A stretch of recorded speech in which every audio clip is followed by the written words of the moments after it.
basis that God exists is because there is some moral objectivity. No. I have many different pieces of evidence for God's existence.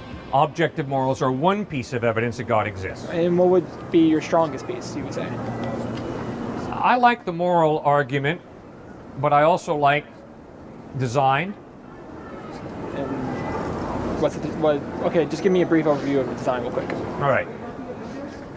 In the same way that this points to a watchmaker, due to the complexity of the design, there must be a designer. Just in the same way that if you and I are traveling through the Dakotas, we come around a corner, and I suddenly am confronted by Mount Rushmore, as are you, if I were to say, wow, look at the way the water dripped down over the rock face. Hey, that's old George's head up there. And that's Abe's head. And then there's Teddy Roosevelt. It's amazing the way the water just carved out the heads on Mount Rushmore. That would be ludicrous. The order and design of those heads of those presidents up on Mount Rushmore demands a sculptor. Similarly, the intricacy of the human eye, the brain, the central nervous system, the laws of nature demands some type of designer.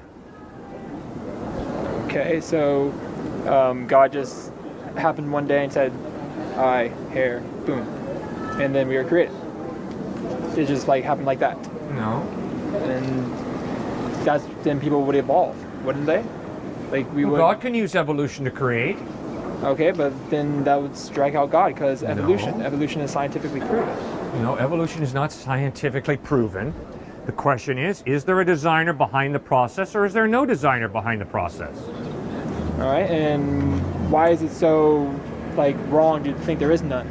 Because 100 times out of 100, in my observation and experience of life, a shirt comes from a tailor, a meal comes from a cook, a book comes from an author, a building comes from an architect, Mount Rushmore comes from a sculptor. Never once do I observe order come out of chaos by chance. Not necessarily. A meal can come out of anything. It doesn't have to come. You've got to be kidding me. A meal can come out of anything? Yeah. Well, I ain't going to be eating dinner with you, sir. You've got to be kidding me. No, sir, a meal doesn't come out of anything.